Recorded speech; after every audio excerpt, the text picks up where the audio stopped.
सीधे शिलांग पुलिस बनारस पहुंचकर bus stand पर पूछताछ करेगी, उस लड़की से पूछताछ करेगी। आशंका फिलहाल दिख रही है जिस तरह से विपिन रघुवंशी का बयान सामने आया। मैं विपिन का रुख कर रही हूं। विपिन हमारे साथ भोपाल से जुड़ गए हैं। विपिन, क्या अभी भी तलाश, क्योंकि जो 4 आरोपी थे और जो सोनम थी वो तो अब पहुंच गए हैं शिलांग,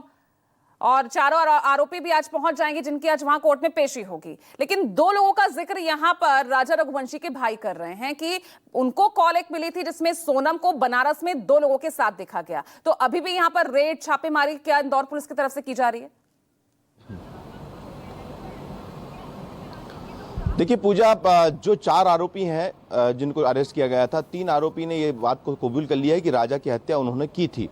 अब राजा की हत्या सोनम ने क्यों कराई, ये सोनम के बयान के बाद पता चलेगा। सोनम के अंदर आखिर क्या चल रहा था, क्यों की, क्योंकि ये सारी जो बातें हैं कि राज के साथ सोनम के संबंध थे, पुराने संबंध थे, लेकिन इसकी वजह क्या थी, क्या वाकई में जो सारी चीज़ें चल रही हैं, जो सूत्र बताते हैं कि क्या इसके पीछे की वजह होगी, लेकिन वो सोनम के बयान के बाद सामने आएगा। और रही बात बाकी लोगों की, तो देखिए जो सहयोगी जिन्होंने सोनम की मदद की इस पूरे मामले में, क्योंकि जो 4 मुख्य आरोपी हैं उनको अरेस्ट कर लिया है, सोनम को भी अरेस्ट कर लिया है, लेकिन उसकी सपोर्ट या सहयोग करने वाले, क्योंकि जिस तरह से हमारे सहयोगी हेमंत बता रहे थे कि सोनम की जानकारी ये मिली कि 25 तारीख को सोनम पहुंची थी, यानी 24 तारीख को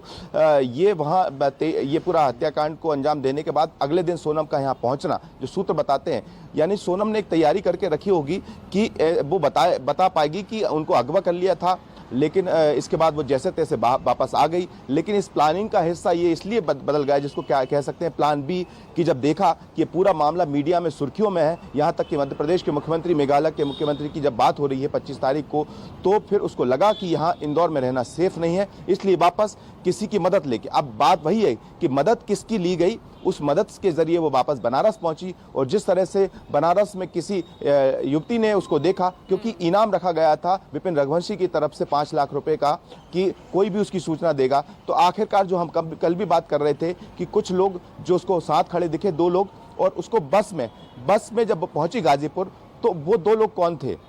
तो 2 लोग हो सकता है कि वो सहयोगी होंगे, हो सकता है कि सोनम के साथ होंगे। ये बात भी अभी तक सामने नहीं आई है कि राज कुशवाहा ने क्या पुलिस के सामने बयान दी हैं, क्या कबूल किया है, क्योंकि राज भी कुछ राज खोलेगा और सोनम जो पूरा राज सोनम ही खोल पाएगी। लेकिन इसमें, इस कड़ी में जो हम कह रहे हैं कि सिर्फ इतने ही किरदार नहीं है साजिश के, बल्कि इसकी पूरी मदद करने, क्योंकि इन 7 से 8 दिनों में सोनम की मदद करने वाले कौन कौन लोग थे, इनके अलावा ये तलाश अभी होना बाकी है। और ये तलाश तभी शुरू होगी जब इनके बयान पूरी तरह से सामने आएंगे। इसके बाद ये कड़ियां आगे की जुड़ेंगी कि साजिश का असली मकसद क्या था और साजिश किस किस के द्वारा रची गई। ये तमाम कड़ियां पूजा अभी होना बाकी है। कौन हो सकता है, इसके तार कहां कहां जुड़े हो सकते हैं, अब ये देखना होगा।